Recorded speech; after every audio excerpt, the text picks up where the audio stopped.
데살로니가후서 오늘 지난 시간에 이어서 우리가 제4과 성전을 세워질 것인가, 이제 성경에 게시되어 있는 이 성전에 관한 역사를 우리가 쭉 살펴봤고, 이제 오늘 이 시간에는 우리가 이제 환란 성전, 그렇죠?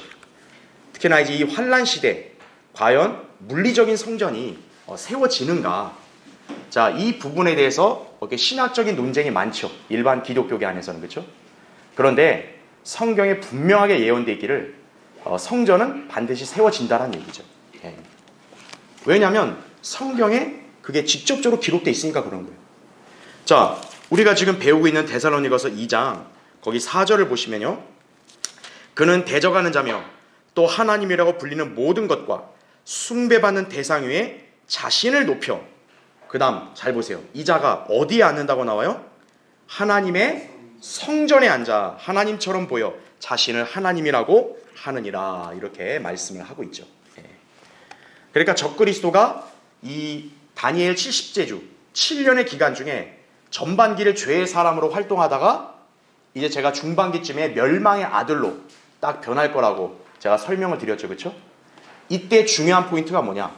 바로 이 자가 어디에 앉는다? 성전에 앉는다라는 얘기죠. 성전. 그랬다는 얘기는 바로 대환란 때 적그리스도가 활동할 시기에는 바로 지상의 예루살렘에 성전이 있다 없다? 성전이 있다는 얘기예요. 그래서 주님께서도 그 55페이지 보세요. 멸망에 가증한 것이 거룩한 곳에 서게 될 것을 예언하셨다는 얘기죠. 우리가 익숙하게 잘 알고 있는 마태복음 24장 거기 14절부터 16절 기록되어 있죠. 55페이지 맨 위에 보시면 이 왕국복음이 모든 민족에게 증거되기 위하여 온 세상에 전파되리니 그런 후에야 뭐가 온다고요? 끝이 오리라라는 얘기죠. 바로 이 앞에 구절이 끝까지 견디는 자 구원받는다, 이 말씀이거든요. 그러니까 거기에 끝이라는 거는 개인의 일생의 끝이 아니에요. 바로 여기 나온 어떤 일정 기간의 끝을 말하는 거예요. 왕국복음이 모든 민족에게 증거되는 때가 언제겠어요? 대환란 때 아니겠어요? 바로 그때 끝까지 견디면 구원받는다, 그렇게 해석을 해야 된다는 얘기죠. 근데 계속 보세요. 그러므로 너희가 선지자 다니엘을 통하여 말씀하신, 밑줄 친 거 보세요. 멸망에 가증한 것이 거룩한 곳에 어떻게 한다고요? 선 것을 보리니 읽는 자는 깨달으라. 그때 유대에 있는 자들은 산들로 도망하라, 이렇게 기록되어 있죠. 여기서 예수님은 선지자 다니엘의 예언을 인용해서 이게 앞으로 미래에 실제 있을 거라고 말씀하는 거예요. 멸망에 가증한 것이 뭘까요? 멸망에 가증한 것. 그 교재에 설명되어 있는데 다니엘 9장 27절에서 그는 가증함을 확산시키므로 황폐케 하리니라는 적그리스도의 활동과 연결이 된다라는 얘기예요. 그래서 가증함이 거기 영어 성경에는 abomination이라고 이렇게 나왔는데요, 이게 히브리어에서는 거짓신을 일컬어요. 거짓신. 그렇다면 여러분이 어떻게 이해해야 되냐면, 대환란 때 적그리스도가 하나님의 성전에 앉는다 이거죠. 근데 예수님은 다니엘 선지자의 예언을 인용하면서 멸망에 가증한 것이 선다고 얘기했단 말이에요. 그럼 이게 거짓신과 연관되어 있다면 성경의 용례를 볼 때 이게 뭐라고 우리가 이해할 수 있냐? 우상으로 이해할 수 있다는 얘기죠. 그러니까 거룩해야 될 성전에 어떻게 하는 거예요? 하나님의 인재가 있는 곳에 적그리스도가 앉아버리고, 그리고 거기에 우상을 세우는 거란 얘기죠. 바로 그 예를 우리가 어디서 볼 수 있냐면 열왕기상 11장에 보면 솔로몬이 있죠. 여러분, 솔로몬이 말년에 자기 이방 아내들이 우상 숭배를 부추긴 걸 그대로 따라가지고 결국 우상 숭배했잖아요. 그렇죠? 그때 성경에 어떤 기록이 나오냐? 그 밑에 보면 암몬인들의 가증한 것인 밀콤이라든지 모압의 가증한 것인 크모스, 암몬 자손의 가증한 것인 몰렉, 이런 표현을 쓰신다는 얘기죠. 곧 멸망에 가증한 것은 바로 뭐를 가리킨다고요? 짐승의 형상을 가리킨다는 얘기죠. 그러니까 구약 성경 용례를 보니까 멸망에 가증한 것 하니까 우상과 연결되더라 이거예요. 그러면 예수님이 다니엘 선지자의 예언에 멸망에 가증한 것이 선다 했을 때는 우상을 가리키는 거겠죠. 그 우상에 대해서 요한계시록 13장에는 바로 짐승의 형상으로 설명을 하고 있다는 얘기죠. 그러니까 지금 예수님 말씀은 대환란 중반에 이제 적그리스도가 그 하나님의 성전에 형상을 세울 것을 지금 예고하신 거구나. 그렇게 여러분 이해하시면 되는 거예요. 예. 자, 그러니까 예수님의 이 말씀이 예언으로 성취가 되려면 여러분 반드시 뭐가 세워져야 되는 거예요? 성전이 세워져야 되는 거예요. 예. 그러니까 전천년주의 이 성경적 교리를 믿는 사람들은 이스라엘 땅 예루살렘에 성전이 세워져야 될 것을 문자 그대로 믿어요. 근데 후천년 무천년주의자들은 그걸 믿지 않는다 이거죠. 예. 바로 왜 그러냐면 예언을 문자적으로 믿고 해석할 것이냐 그렇지 않냐로 딱 갈리는 것이기 때문에 그런 거예요. 예. 자, 그러면 지금 여기 예수님이 말씀하신 거하고 바울이 언급한 이 성전이 자, 왜 대환란 때 세워져야 되는 것인가? 자, 이거에 대한 성경적인 근거가 있어요. 자, 그 밑에 보세요. 자, 성경에는 자, 성전이 몇 번 파괴될 것을 예언하고 있어요? 3번 파괴될 것을 예언하고 있다는 얘기죠. 자, 먼저 예레미야 17장 27절과 25장 9절 말씀에 따르면은 자, 예레미야를 통해서 일단 그 유다 왕국에 이제 예루살렘이 황폐화될 거라고 예언을 했단 말이에요. 그렇죠? 그럼 당연히 바빌론 느부갓네살이 예루살렘에 있는 성전도 어떻게 했겠어요? 당연히 황폐화시켰겠죠. 성전을 박살냈겠죠. 이게 하나님께서 첫 번째 성전 파괴를 예언하신 것이고 그게 그대로 성취가 됐다 이거죠. 자, 그 다음은 언제일까요? 마태복음 24장에서 이제 제자들이 막 예수님 앞에서 막 이 성전의 화려함 보십시오. 그러니까 예수님 뭐라 그랬어요? 돌 위에 돌 하나 남지 않고 다 무너져 내린다고 그렇게 미리 예언하셨죠. 헤롯 성전이죠. 바로 그게 언제 무너집니까? AD 70년 바로 로마의 티투스에 의해서 무너진다는 얘기죠. 네. 그러니까 예루살렘 성전 파괴가 일단 예언과 역사적인 성취가 일단 2번 다 이루어진 거예요. 그렇죠? 그럼 그걸로 끝이냐? 그게 아닙니다. 이제 예루살렘의 성전은 다시 한 번 더 파괴될 거라고 성경에서도 예언을 했다는 얘기죠. 자, 한번 우리 찾아볼까요? 다니엘 9장 한번 보십시오. 네. 자, 다니엘 9장 이제 24절부터 27절은 자, 70제주에 관한 예언이란 얘기죠. 그렇죠? 네. 그러니까 이스라엘 백성에게 70주, 490년이 정해졌는데 그 중에 69주는 다 지났어요. 자, 그걸 어떻게 할 수 있냐면 여러분 거기 26절 보세요. 62주 후에는 자, 메시아가 어떻게 된대요? 끊어질 것이나 나오죠. 여기 메시아가 고대체로 되어 있죠. 바로 유대인들에게 메시아가 누구예요? 예수 그리스도죠. 예수 그리스도가 끊어진단 말은 무슨 뜻이에요? 그분이 십자가에서 죽으실 거라는 것을 의미하는 거죠. 네. 그러니까 25절 그 위에 보면은 7주와 62주란 말이 나와요. 그렇죠? 그러니까 7주 더하기 62주 하면 얼마예요? 69주입니다. 그러니까 69주가 지났을 때 메시아가 끊어졌다. 그럼 여러분 어떻게 이해하면 되는 거예요? 아, 초림 때 예수님이 십자가에 죽으실 때가 69주였다는 얘기죠. 네. 자, 그러면 원래대로라면 70제주가 바로 이어져야 되잖아요. 근데 바로 이어지지를 않았다라고 제가 말씀드렸죠. 왜냐? 유대인들이 메시아 왕국을 거부했기 때문에 70제주가 바로 이어지지 않고 연기돼 버린 거죠. 네. 왜냐하면 예수님이 왕국을 연기해 버렸으니까. 그렇죠? 그 사이에 그래서 어느 시대가 올라온 거예요? 교회 시대가 올라온 거죠. 네. 자, 근데 보세요. 다니엘에게는 교회에 관한 계시를 하나님이 주셨을까 안 주셨을까요? 안 줬어요. 그러니까 다니엘서에는 교회 시대에 관한 언급이 없는 거예요. 다니엘서는 철저하게 유대인과 왕국과 연관해서만 예언되어 있는 거예요. 그러니까 여기서는 교회 시대에 언급이 있겠어 없겠어요? 없겠죠. 생략을 했겠죠. 자, 그래서 26절 보면 메시아가 끊어질 것이나 자신을 위해서가 아니요 그 다음에 거기 콤마가 찍혀있죠. 자, 성경에서 콤마가 찍혔다는 얘기는 뭔가 어떤 시간적인 간격이 있다는 점을 우리에게 알려주는 거예요. 그 다음 잘 보세요. 또 장차올 그 통치자, 여러분 여기 잘 표시해주세요. 장차올 그 통치자. 자, 왜 앞으로 성전이 재건될 거, 그 다음에 왜 앞으로 대환란과 적그리스도에 관한 예언에 대해서 대다수 교회들이 무지하냐면 여기에 장차올 통치자를 예수 그리스도라 해석하기 때문에 무지한 거예요. 여러분 거기 장차올 그 통치자는 누구예요? 예수 그리스도예요? 아닙니다. 위에 메시아는 분명 하나님을 뜻하는 고딕체로 기록되어 있지만 여기 장차올 통치하는 고딕체로 안 돼 있죠. 바로 왜냐하면 성령님이 여기는 예수님과 관계없다는 거예요. 장차올 그 통치자는 바로 적그리스도를 가리키겠죠. 자, 이 자가 보세요. 도성과 그 다음 뭐를 파괴한대요? 성소를 파괴하는 얘기죠. 성소가 바로 뭡니까? 바로 성전 안에 있는 바로 그 성소와 지성소를 가리키는 거죠. 거기를 파괴시킨다 이거죠.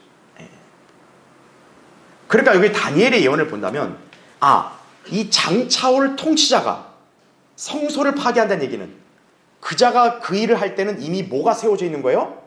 성전과 성소가 있으니까 파괴를 하는 거죠. 그렇죠. 바로 여러분이 이 점을 잘 캐치해야 된다는 얘기예요.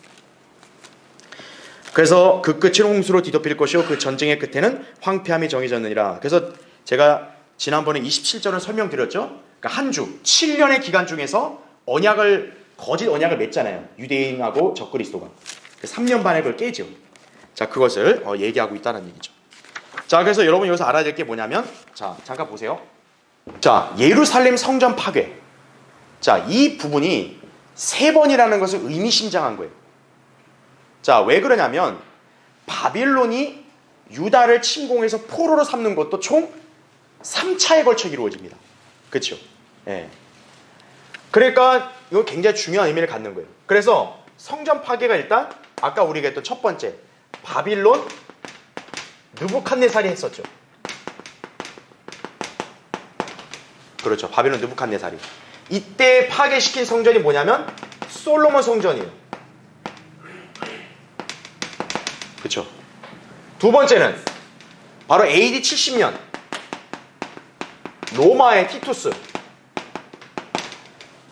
자, AD 70년 로마가 침공을 해서 예루살렘 성전을 완전히 파괴시켜버렸다는 얘기죠.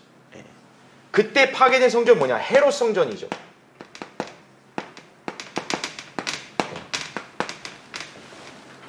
그러니까 대다수 후천년주자, 무천년주자들은 딱 이거밖에 안 믿어요. 그러니까 성전 파괴에 대한 예언, 그거는 AD 70년에 성취됐다. 이렇게 끝내버려요. 그럼 무슨 문제가 생겨요? 이 사람들은 장차올 대환란과 성전을 믿지 않게 되는 거죠. 자, 성전 파괴는 3번째 예언이 있다 이거죠. 바로 대환란 때라는 거죠. 이때 바로 파괴시키는 게 우리가 이제 흔히 말하는 제3의 성전이다. 보통 이런 얘기를 한다 이거죠. 환란 성전. 적그리스도가 파괴시키는 거예요. 바로 이 근거 구절이 뭐냐면 다니엘 9장 26절이다 이거죠. 그래서요, 그 대다수의 목사들도요, 여기 다니엘 9장 26절에 장차올 통치자를 예수 그리스도라고 알고 있는 거예요. 근데 우리 성경대로 믿는 사람들이 이 땅에 생겨나고 락크만을 통해서 우리가 바른 성경과 바른 교리를 정착시키면서 그게 적그리스도라는 걸 알려준 거예요. 초창기에요, 이소호 목사님한테 목사들이 찾아와가지고 이렇게 물어본 적이 있는 거예요. 여기에 이거 장차올 통치자가 누구냐고. 적그리스도라고. 이 사람들이 그때 하는 말이, 야 봐라 적그리스도네 적그리스도네 이러는 거예요. 그러니까 그 사람들은 그것도 모르고 있었던 거예요. 목사란 사람들이. 바로 적그리스도가 장차 나타나서 성소를 파괴하려면 성전이 있어야 한다는 얘기죠. 그래서 3번 파괴가 있다는 거예요. 그러니까 여기까지를 믿어야 전천년주의 신앙을 믿는 사람이 되는 거예요. 여러분 그걸 아셔야 되는 거예요. 이거를 깡그리 무시해버리면 후천년주의자로 남는 거예요. 그냥. 왜냐? 대환란과 재림 안 믿는 거니까요. 그 사람은. 그러니까 여러분이 그 점을 잘 아셔야 돼요. 장차올 통치자는 적그리스도다 이거죠. 그러니까 그 자가 지금 바울이 데살로니가서 2장 4절에서 하나님의 성전에 앉는다 그랬죠. 대환란 중반에 그 일을 한다 이거죠. 그렇기 때문에 어떤 거예요? 이때 성전이 반드시 세워져 있어야 된다. 이걸 우리가 딱 인식할 수 있는 거죠. 그렇죠? 그래서 56페이지 보시면, 그래서 다니엘서의 예언을 곳곳을 보면 적그리스도가 무슨 짓을 하냐면은 희생제와 예물을 금지한다는 말이 나와요. 그러니까 우리는 여기서 더 확신을 갖는 게 뭐예요? 희생제는 뭐가 있어야 드릴 수 있어요? 성전이 있어야 드릴 수 있는 거예요. 그렇죠? 자, 지금 교회 시대인데 여러분 지금 이스라엘 땅 예루살렘에 성전이 있어요, 없어요? 성전 없죠. 여러분 이스라엘 민족이 지금 율법에 따른 제사를 드릴 수 있어, 없어요? 지금 드릴 수 없어요. 그러니까 지금 성전이 없단 말이에요. 그러니까 애시당초 무슨 희생제를 금지시킨다 이런 말도 안 통하는 거예요, 지금은. 그렇죠? 그런데 여기서 예언되어 있는 거는 금지시켰다는 얘기는 그전에는 있었다라는 얘기잖아요. 그렇죠? 바로 성전이 세워지고 제사가 부활하는 거예요. 그러니까 어떤 거예요? 적그리스도가 이제 자기가 성전을 차지해버리고 황폐화시키면서 그것도 금지시키는 거죠. 그래서 다니엘서에는 바로 희생제와 예물을 금지시킨다는 말을 바로 계속 강조하는 게 그건 거예요. 그래서 우리는 그거를 근거로 해서 적그리스도가 활동할 대환란 중반 때는 성전이 세워져 있어야 된다. 그렇게 우리가 알 수 있는 거죠. 예. 자, 그래서 이제 나머지는 여러분 보시면 되고요. 그러면 이제 두 번째 보겠습니다. 거기 2번 보세요. 56페이지에. 자, 성전이 그럼 지어질 장소는 어디인가 이거예요. 예. 자, 그래서 요것도 잠깐 이거 한번 볼게요. 지금 우리가 알고 있는 건 뭐냐면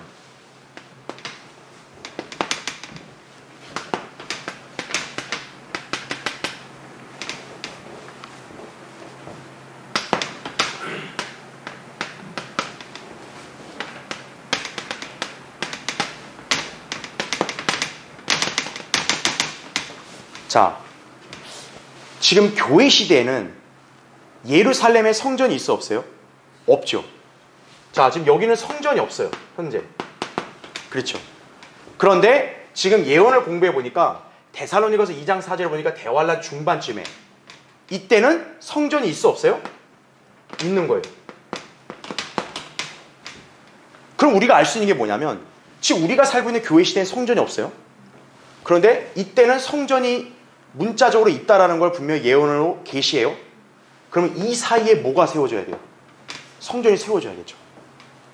그럼 우리가 알아야 될 게 뭐냐면 소위 제3의 성전, 환란 성전 이렇게 부르는 이 성전이 분명히 지금 우리가 살고 있는 지금으로부터 해가지고 어느 시점에는 세워져야 돼요. 그렇죠? 근데 성경에는 이 성전이 정확히 언제 세워진다는 언급은 없어요. 그래서 우리는 딱 어느 시기라고 단정할 수는 없어요.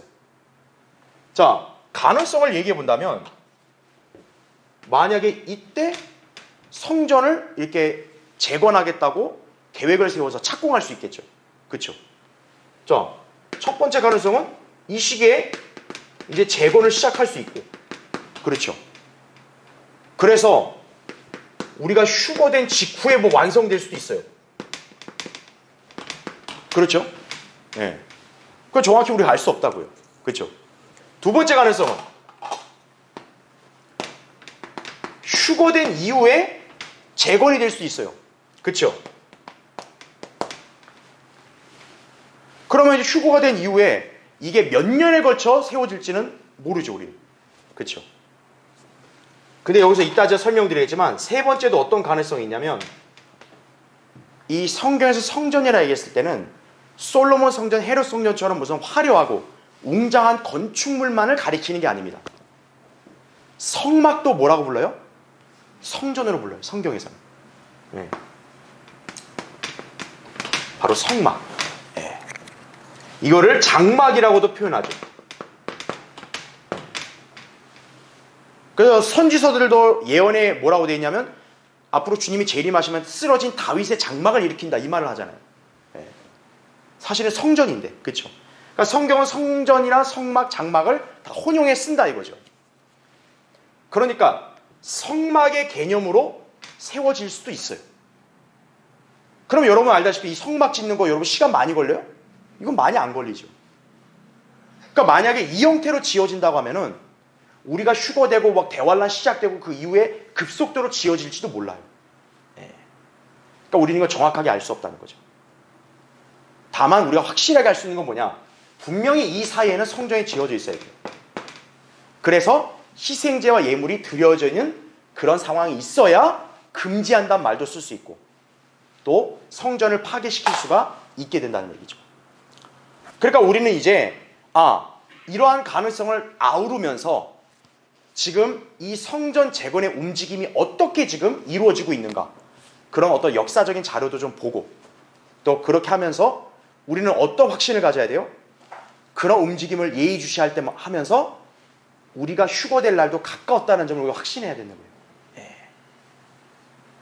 바로 그 관점으로 여러분이 오늘 이 환란 성전에 관한 어떤 내용을 공부하는 것이, 그래서 2번 보시면요.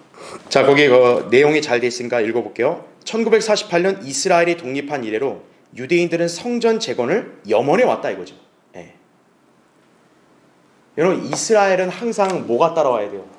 하나님이 주신 땅, 그 다음에는 성전이 같이 따라오는 거예요. 왜냐? 이들은 제사장의 민족이기 때문에. 그렇죠? 그렇기 때문에 유대인들은 자기들의 정체성을 위해서는 반드시 율법에 따른 희생제사를 해야 되는 거예요. 그러니까 이 사람들이 1948년에 국가를 재건하고 독립하고 나서 항상 뭐를 염원하는 거예요? 우린 성전을 지어야 된다 이거예요. 우린 하나님께 제사 드려야 된다 이거죠. 그 염원이 지금도 강해요, 유대인들은. 자, 계속 보세요. 그래서 지금까지 부단히 노력해오고 있으며 또 상당 부분 많은 준비가 이루어졌다는 얘기죠. 여러분, 유대인들의 어떤 그런 재력을 본다면 성전 짓는 게 무슨 일이겠어요?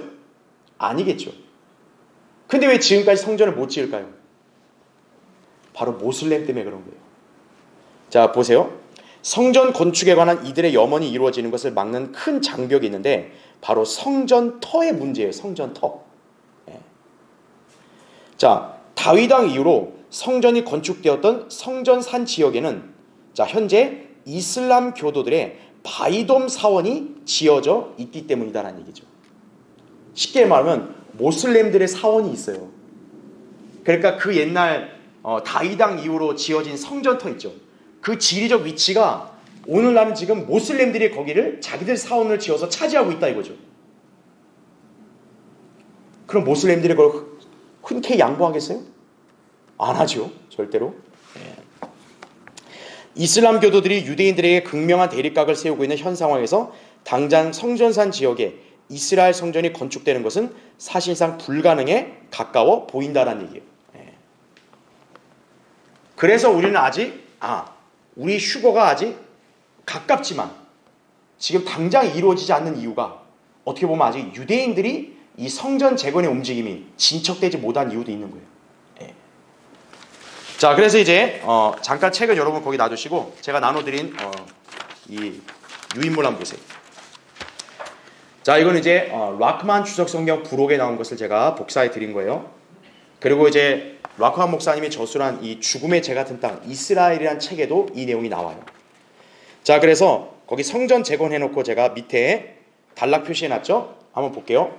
1967년 8월 15일 슐로모 고렌, 바로 독일 유대인들의 전 최고 랍비인데 이 사람이 50명의 유대인들과 함께 기도하기 위해서 성전 언덕에 있는 오마르 사원의 뜰 안으로 들어가려고 했다 이거죠.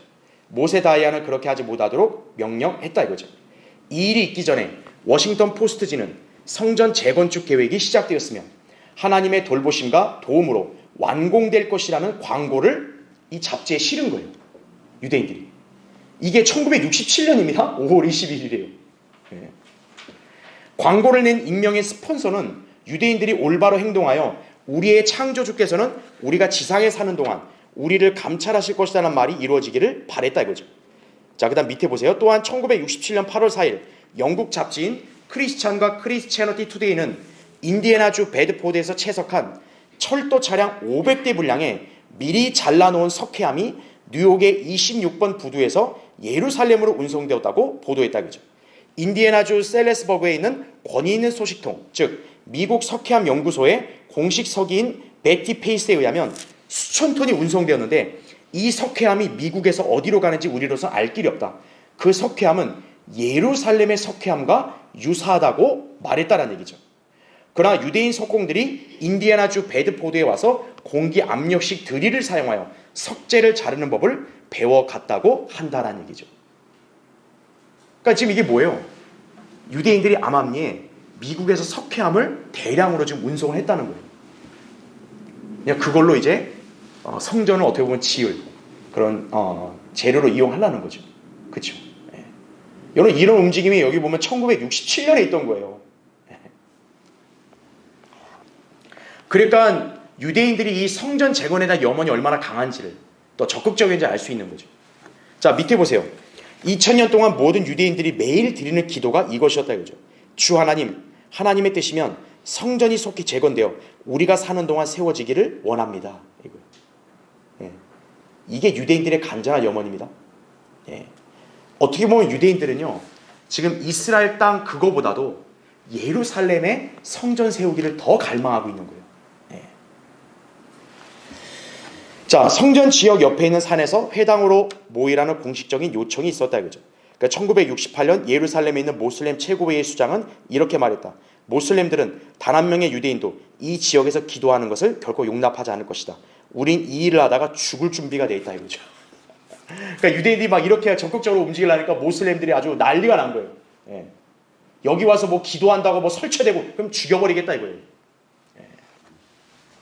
자, 그러면서 이제 그 밑에는 이제 모슬렘 사원이 세워진 어떤 그런 과정과 또 이들이 그걸 어떤 의미를 갖고 있는지를 설명해 놓은 거예요. 자, 다음 페이지 넘겨보세요.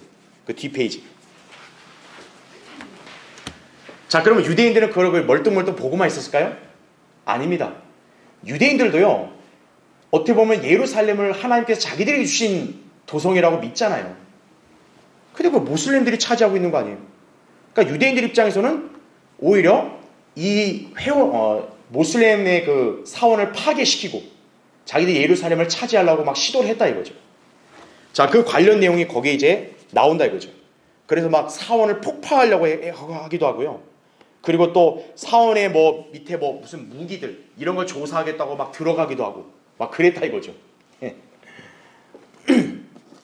자, 제가 이제 단락친 거 그 밑에 세 번째 보세요. 거기 1986년에 슐로모 고렌 랍비는요, 유대인들이 마땅히 시온산의 성소에서 기도해야 할 의무가 있으며 성전이 아니면 회당이라도 성전 언덕의 동쪽 벽 위에 지어야 한다고 말했다는 얘기죠. 그러니까 너무나 간절하니까 지금 이 랍비는 어떻게 얘기하냐, 정말 성전 짓는 걸 터를 허락하지 않으면은 그 벽 위에다가도 우리가 제사 지낼 수 있는 공간만이야 달라고 그러는 거죠. 근데 지금 모슬렘들이 그 터전을 허락해요, 안 해요? 절대 허락 안 하죠. 예. 모슬렘들 입장에서는 유대인들이 예루살렘 거기서 여호와 하나님께 제사 지내는 거 절대 용납하지 않는다 이거죠. 예. 그러니까 여기서 지금 막혀 있는 거예요. 지금. 예. 지금까지 막혀 있는 거란 얘기죠. 자, 그래서 여러 가지 그것들을 예언하고 또 모슬렘들이 그거를 이제 지금 계속 가로막고 있는 건데, 자, 그러면 여러분 이걸 봤을 때, 성경에서 그렇게 기록되어 있어도 현실은 이러니까 성전은 안 세워지겠다, 그렇게 생각하면 되겠어요, 안 되겠어요? 안 되는 거예요. 예언 안 믿는 거예요. 하나님 말씀.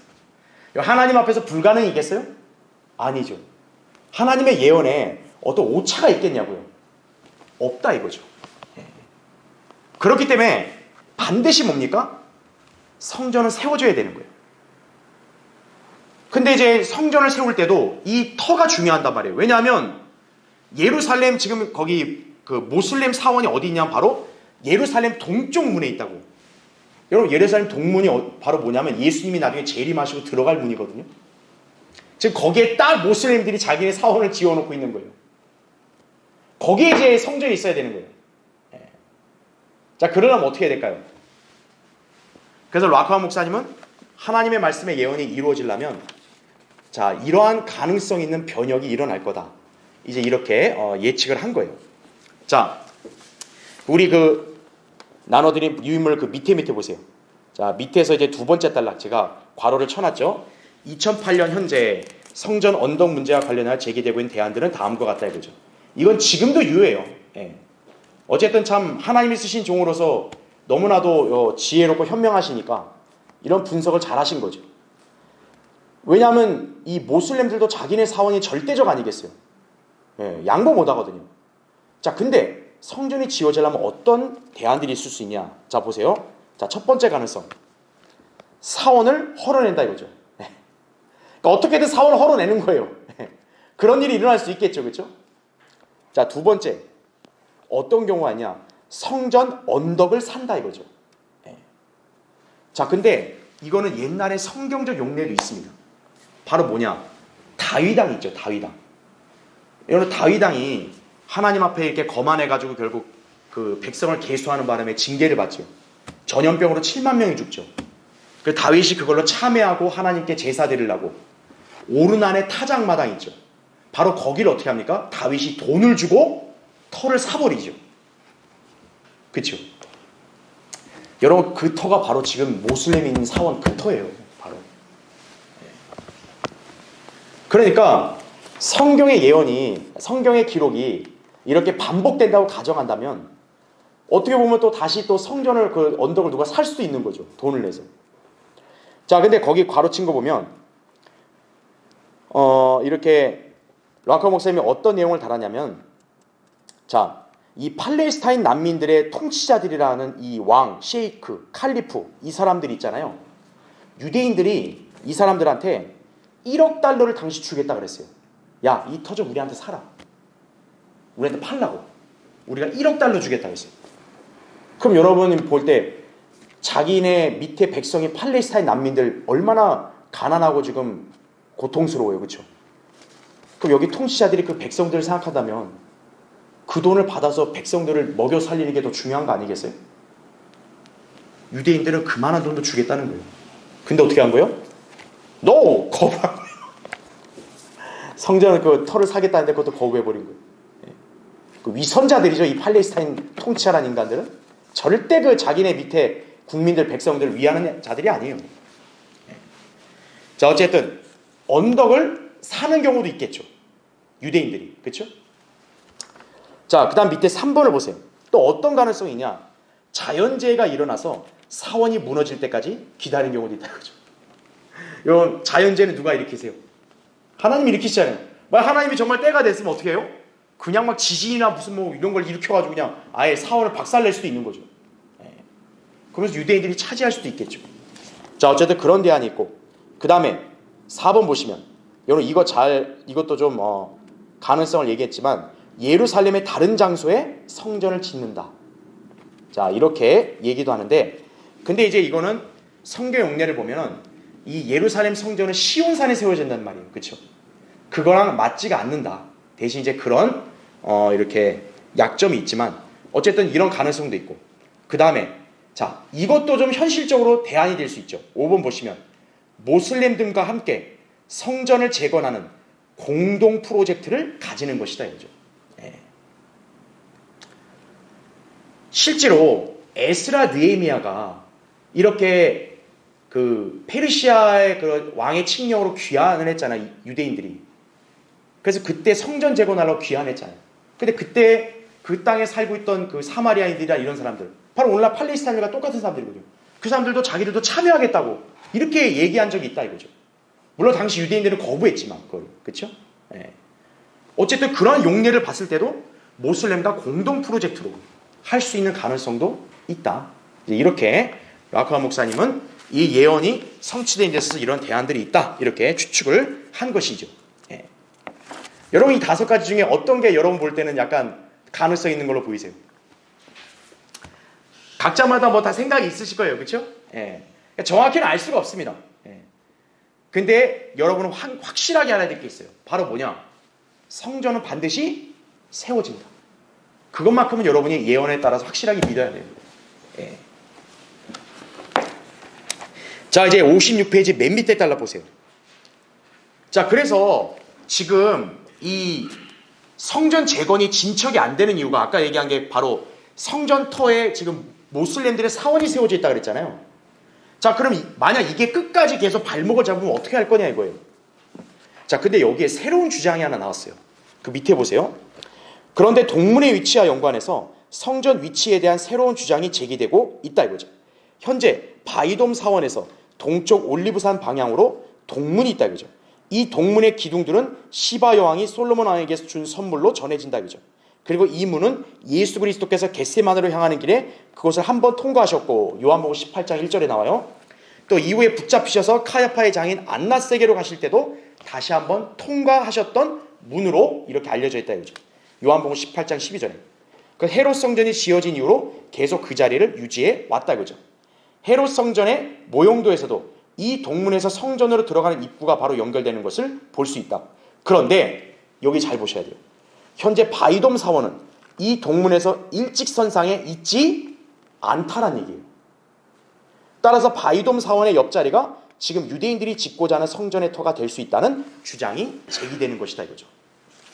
자, 제가 왜 이 새로운 주장을 의미심장하게 봐야 되냐고 하냐면 보세요. 제가 이 성전을 얘기할 때 이 제3의 성전이 꼭 솔로몬 성전의 헤롯 성전처럼 막 몇십 년 걸쳐서 웅장한 건물일 필요가 없다라고 말씀을 드렸어요. 왜냐하면 사무엘상을 보면은 당시의 성막임에도 성경에서 그걸 성전이라고 표기했다 이거죠. 그러니까 그런 관점으로 해석해 본다면 대환란 때 성전도 굳이 솔로몬 성전처럼 건축물이 아니라 성막으로도 지어질 수 있다란 얘기죠. 자, 그럼 그렇게 봤을 때는 지금 이 새로운 주장이 왜 의미심장하냐? 지금 이들은 성전의 터, 위치를 굉장히 중요시하거든요. 헤롯 성전의 위치에서 봤을 때 딱 동문이 있는 그곳에 성전이 있어서 거기다 제사를 지내야 된다. 이거예요. 그런데 지금 이 모슬렘 있는 사원이 있죠. 모슬렘 있는 사원의 위치를 보니까 헤롯 성전의 그 당시의 그 위치와 기준으로 봤을 때 딱 동편에 있는 게 아니라는 거예요. 그러니까 헤롯 성전이 여기 있으면 여기 동쪽 문이 있다 이거예요. 그러면 여기에 이제 성전 제사를 지내야 되는데 지금 모슬렘 사원이 여기 있는 게 아니라 약간 위쪽에 있다 이거죠. 예. 그 당시 위치와 딱 조명을 해보니까. 자, 그렇다면 유대인들은 터 위치를 중요시하니까 얘들이 굳이 동쪽에 정확하게 위치된 게 아니라면 여기 좁은 공간에 딱 정동쪽 방향에 자기들이 차지해서 여기서 제사 지낼 수도 있는 거죠.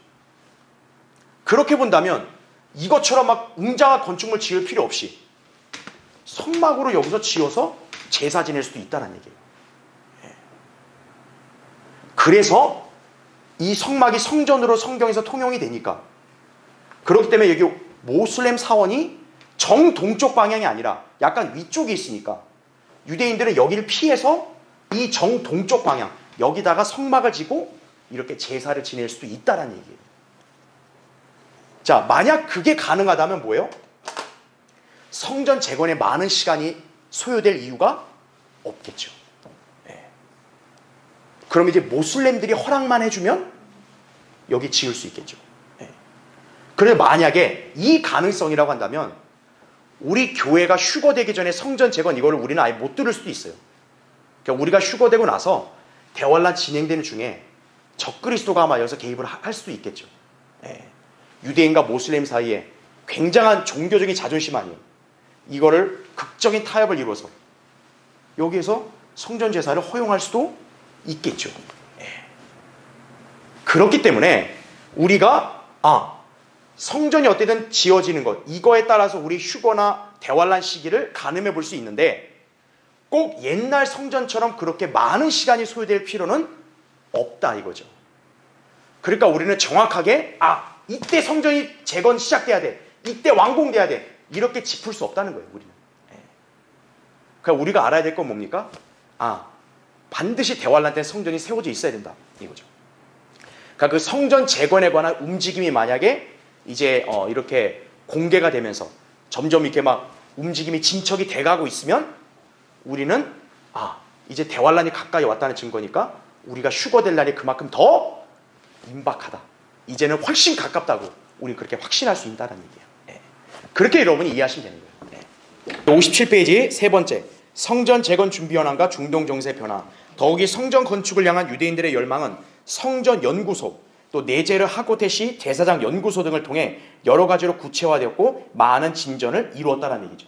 그러니까 실제 이들은 이런 연구소를 세워서 연구를 하는 거예요.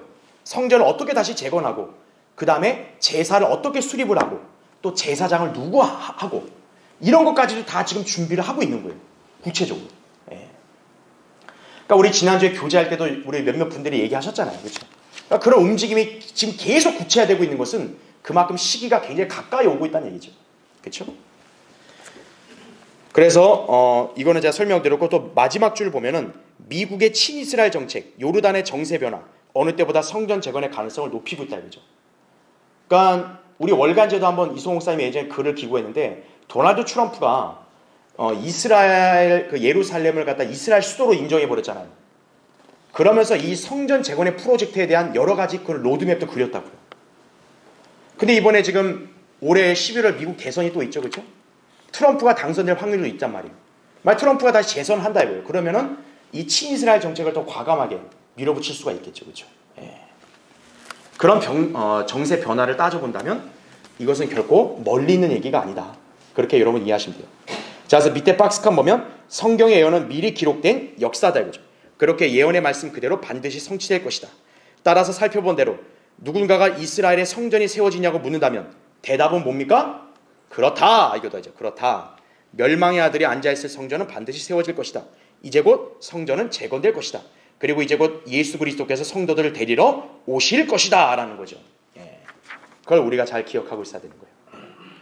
그래서 우리는 지금까지 신구약을 통과해서 성전의 역사와 앞으로 예언을 받고 특히 이제 우리가 지금 중점적으로 공부하는 대환란 때 이 제3의 성전이 이제 어떻게 예언적으로 이제 세워질 수 있는가 이런 가능성을 공부했습니다. 그렇죠? 예. 그러니까 여러분은 이 진리를 명확하게 알아야겠죠. 자, 다음 시간에 계속 이어서 하겠습니다.